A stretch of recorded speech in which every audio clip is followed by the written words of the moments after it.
Welcome. This is Map Marketing and I am your host, Rachel Klaver.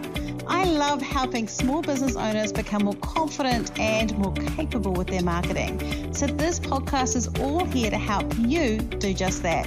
It's me and the help of some great guests helping you learn new skills, new strategies and ideas. Let's jump in and get started.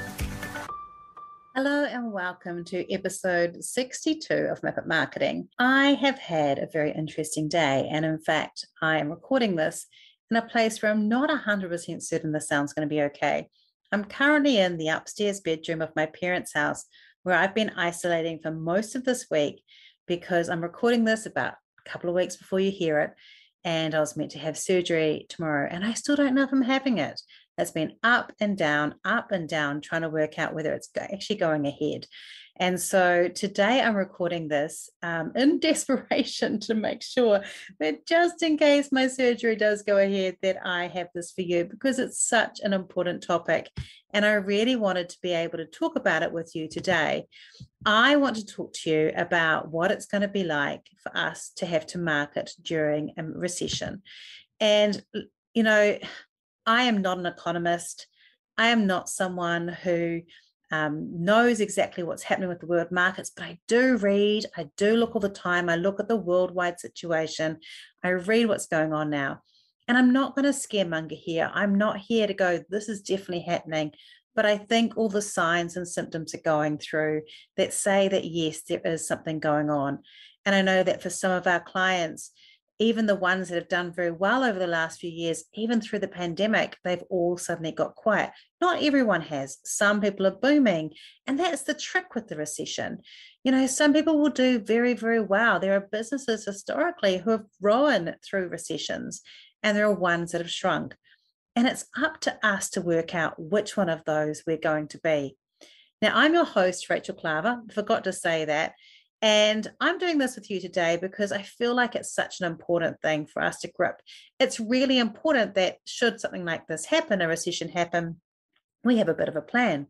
Now, if there's things in here that you'd like to talk about or walk through or discuss, please do come and be part of our Facebook group, Map Marketing.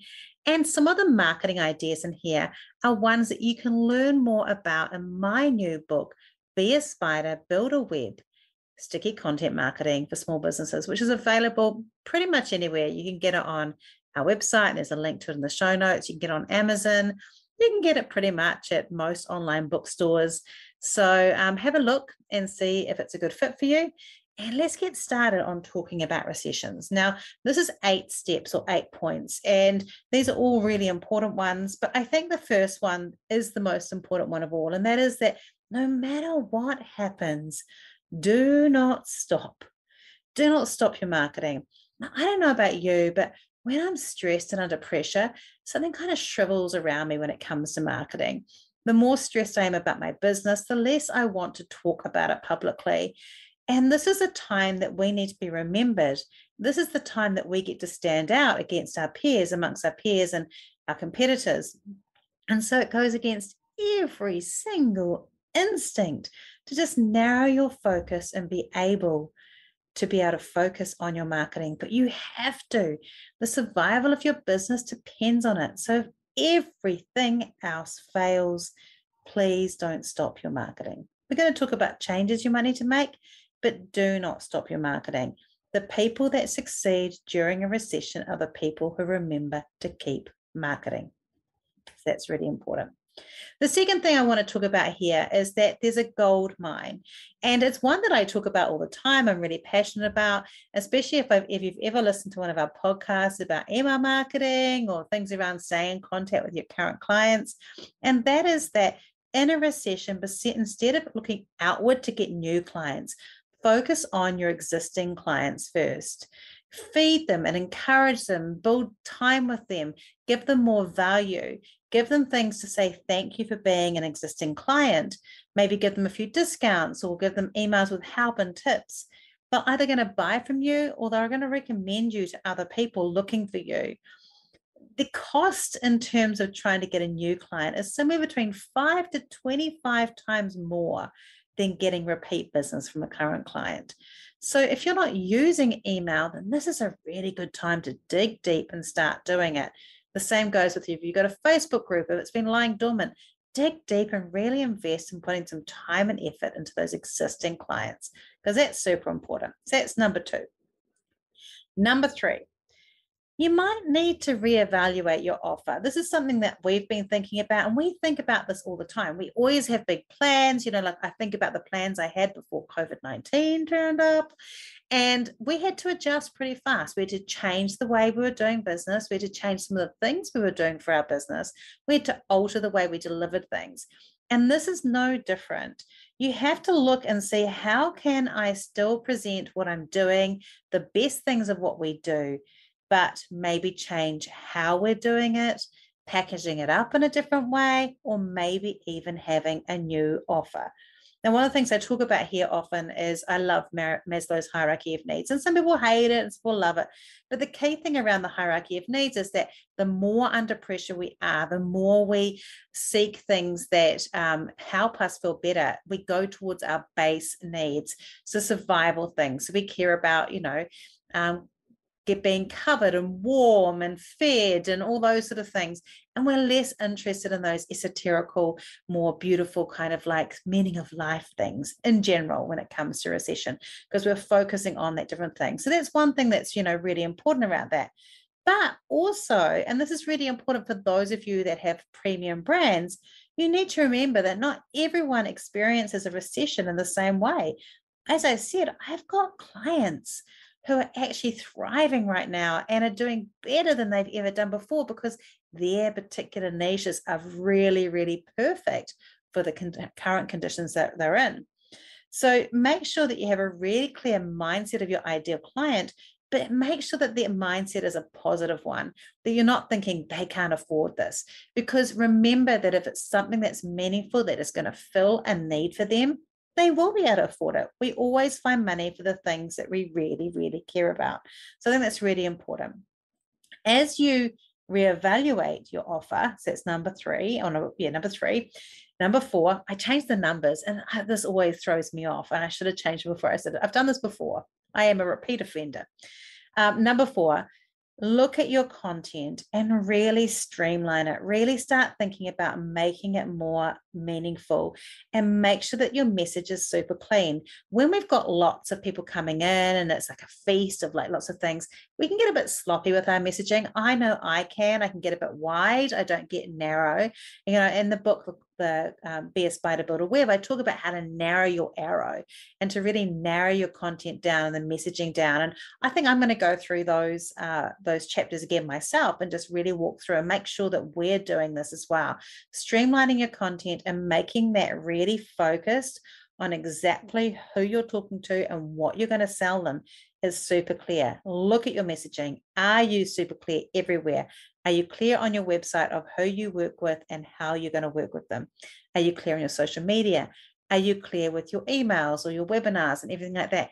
And I am a floaty person around this stuff, so I know how easy it is to, I want to keep on adding bits and pieces in, but we really need to make it streamlined and as simple as possible.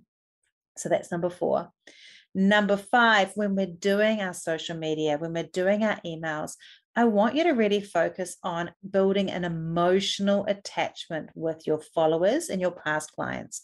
What that means is obviously not an emotional one of help me, my business is failing, come buy from me, because no one wants a needy person. But what we do want to do is maybe just share a bit more about who you guys are, share more of your values, your principles, your motivations, the things that make you go, because these things will help people be drawn in. I know for me that as I've started to move towards being a bit more open about not so much my personal life, but partly my business journey and things like that, it has really helped me draw together people to me. And for us, we do have peaks and troughs in our business, but our peaks and troughs aren't huge anymore, because whether we've got a recession or a pandemic or whatever it is, we try and keep this consistency around keeping that drawing people close and building that relationship, which means that when they do have the funds, we're the first in line. And that's what we're wanting to do. We're wanting to create this whole thing of we're here when you're ready for us. That's what we're looking for. So make sure that you've got that emotional attachment building in your followers and clients. And we do cover that quite a bit in the Be a Spider Builder web. So if you need some help with that, it's in there. Not that this is a whole promo for that, but you know. So number 6, consistency is essential. I think this is probably the most second and most important thing. Like all those other things are really important, but we want to have don't stop and keep it consistent. Now, this is partly because consistency builds massive trust. So when we're consistent and we're showing people that we can be trusted over and over again, for them in a place where they're under threat and they're stressed and they're worried about it, your consistency sends an important message to them that they are safe, that they can trust you, and that you're there for them. It also shows your business is still going. It shows that the business is managing things well. And it's good to do that. So you need to stay front of mind of people. So whatever you decide to do, keep it consistent. And I think I've mentioned this a couple of weeks ago, another webinar, but I was really impressed with one of my coaching clients a few months ago, because when we were talking about output, she said, I'm not going to commit to any more than 3 posts a week because I know that's what I can do consistently. And I'll often try and push people to do a bit more sometimes, but she knew that that was her limit. And I loved that, because that's what we're looking for. We're looking for consistency. I would rather you were consistent 3 times a week than did 7 posts one week and then did nothing for the next 2. So find your level, keep it consistent, and do it no matter what. That's a bit like doing this podcast. I mean, literally, I'm recording this the night before I'm potentially going to surgery, because I have committed to do this podcast and because I love you guys. And I really want to help you see that for me, that consistency is the most important part of my marketing. Of course, I could slip one. I don't have to do one every week. I missed one over Christmas and I don't have to. But there's something in me that goes, I need to show that I'm consistent. And whether you're new to this podcast or you're a regular listener, I want you to know that I'm there, that I'm going to be able to do this. And sometimes that doesn't work. You know, there's definitely areas of my marketing where I haven't been consistent this year. But what I've done is I prioritized, these are several things that I need to do. And so for these things, I will be consistent. And I think there is an important message in there when we're consistent with people and we do that way. So give it a go. Try and keep that consistency going. Then we want to make sure that we've got our marketing budget sorted out. Now, it is actually totally okay to drop money, drop your budget and not spend so much during your marketing, but be really careful what you're dropping. So if you are getting, a good return on your Facebook ads, don't drop the budget, because that's, even though you're spending money and it feels painful, you're getting this great return afterwards. However, if you're spending, thousands and thousands of dollars on radio ads and it's hard to quantify that they're working, maybe that is something you can drop. Look really carefully at your budgets. We go through our apps and things like that once every couple of months and go, Rachel, is this one that we really needed? Often it's not. But we do keep the ones that save us time and money, and we'll still use those regardless, because that's a cost of business. And I'm not against you spending money on marketing, of course not, but really think about the things that are actually driving and really look at where people are coming from, what they're doing, and then use that to decide. It's really important. And number 8, don't assume you won't grow during a recession. I think this is a really important thing. We panic when it comes to recessions. We think we're not going to survive. It's going to be hard. But, people can use recessions as a time of great opportunity. And you don't know what opportunity is there for you. You might be able to, dare I say, pivot a little bit, or change or reduce, or move your focus to a new way of showing what you can do, a new method or a model or a system or a platform, completely new line, perhaps a new way of talking about it, a new market for something you already have. A recession can be an excellent time to innovate, because we're all about trying to find the hole or the easiest space to sell in. And this is the time to do it. I believe that we don't need to fear a recession. I believe actually that the more we fear it, the more it is disastrous for us. So it's better for us to really sit and think about how we're going to operate, be positive and proactive, and whatever we do, don't stop marketing. I hope that's helped. I've really enjoyed sharing these ideas with you this week. And I hope that for you, you've taken something from here and you've thought about how you can help yourself with your marketing during a recession and what you can do to prepare for it. If you've loved this, please do come and be part of our Facebook group, Map It Marketing. Can I come and ask questions in there about anything to do with marketing, and I'll answer, or someone else in the group will. And obviously too, I can't forget to say, if you want to come and read my book, Be a Spider Builder Web, it's on ebook or in print, and you can find it on any good online print store, including Amazon, or you can find it in the show notes on our website. I hope you have a great week, and I will talk to you next week. If you love what you heard today, be sure to hit subscribe. And if you loved this episode in particular, I'd love it if you shared it on social media. Remember to tag me in so I can say thank you. Have a great week, and we'll talk soon.